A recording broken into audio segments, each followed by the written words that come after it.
आखाती देशातील युद्धाचा परिणाम आता मिनरल वॉटर या कंपनी चाललेला आपल्याला पाहायला मिळत आहे. आपण आहोत नांदेड शहरातील औद्योगिक वसाहत आहे. या ठिकाणी वॉटर प्लांट म्हणजे पाण्याच्या बाटल्या बनवणारी कंपनी आहे.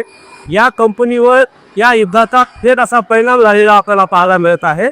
कारण या वॉटर प्लांटसाठी या बाटलीसाठी जे साहित्य रॉ मटेरियल लागतं ते आखाती देशामधून याची आयात केली जाते. मात्र आता या युद्ध सुरू असल्यामुळे या ठिकाणी जे आयात आहे या ठिकाणी आता बंद झालेली आहे असं व्यावसायिक सांगत आहे. आपल्यासोबत मिनरल वॉटर जे मालक आहेत व्यावसायिक आहेत आपण त्यांच्यासोबत आहोत. आपण त्यांच्याशी भाषिक करूया. सर काय सांगाल, आखाती देशामध्ये युद्ध चालू आहे, या युद्धाचा परिणाम आपल्या व्यवसायावर कसा आहे? तर नमस्कार, मी शैलेश कराळे. सर, या युद्धामुळे सर आहे आमचं आखातातून जे कच्चं तेल येतं आमच्या रॉ मटेरियलला जे पूरक आहे रिलायन्सचं ग्रॅन्युअल्स, तर ते येणं बंद झालेलं आहे. त्यामुळे जे भारतात जेवढा साठा आहे तो किती दिवस पुरेल हिची अशी अनिश्चितता आहे. त्याच्यामुळे आहे त्या मालाचे रॉ मटेरियलमध्ये 50 ते 60% रेट वाढलेले सध्या. त्याच्यामुळे हे बॉटल क्षेत्र आता थोडंसं महाग झालं. म्हणजे जे रेट आलायचे आमचे त्याच्यापेक्षा 15 ते 20 रुपयानं बॉक्स महाग झालेला आहे आपला. एका बॉक्समध्ये किती बॉटल असतात आणि पूर्वी दर काय होते आणि आता ते दर काय आहे?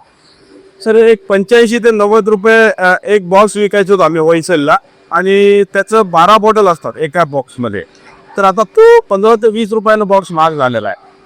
पण याच्यामध्ये एक आहे की सर एक एंड कस्टमरला याचा काही नुकसान नाही, कारण त्यांना बॉटल जी MRP लिहिलेली आहे त्याच MRPने येते. ते फक्त मॅन्युफॅक्चरिंग डीलर्स आणि रिटेलर ह्यांच्यामध्येच थोडीशी महागाई झालेली आहे. त्याच्यामुळं एंड कस्टमरलाही काही याचा जो शेवटचा जो ग्राहक आहे, जो सामान्य ग्राहक आहे, त्याला 20 रुपयाला पाण्याची बॉटल विकते, त्याचा याचा परिणाम होणार आहे? त्याच्यावर नाही होणार सर. जर युद्ध थांबले नाही सर भविष्यात तर ते महाग होईल. कदाचित हा जो मिनरल वॉटरचा पूर्ण बिझनेस आहे बंदही पडू शकतो. कच्चा माल जर भारतात येणं बंद झालं आणखीन काही दिवस तर मिनरल वॉटरच्या फॅक्टरी बंद पडू शकतात. पण सध्या त्यांना एंड कस्टमरला कुठलाही धोका नाही येत. त्यांना त्यांचा जो रेग्युलर माल मिळतो त्याच रेटने भेटत आहे.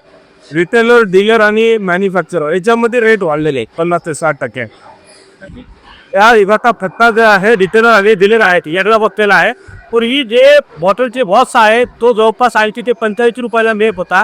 तेच पाण्याचे बॉक्स आता जवळपास 100 ते 120 रुपयाला, म्हणजे जवळपास 15 ते 20 रुपयाचा या ठिकाणी डीलर आणि जे रिटेलर आहेत यांना याचा तोटा सहन करावा लागणार आहे. मात्र जर हे युद्ध परिस्थिती अशीच जर राहिली तर येणाऱ्या काळामध्ये व्यवसाय देखील बंद होण्याची भीती या ठिकाणी जे आहेत मिनरल व्यावसायिक व्यक्त करत आहे. याच होते नांदेड.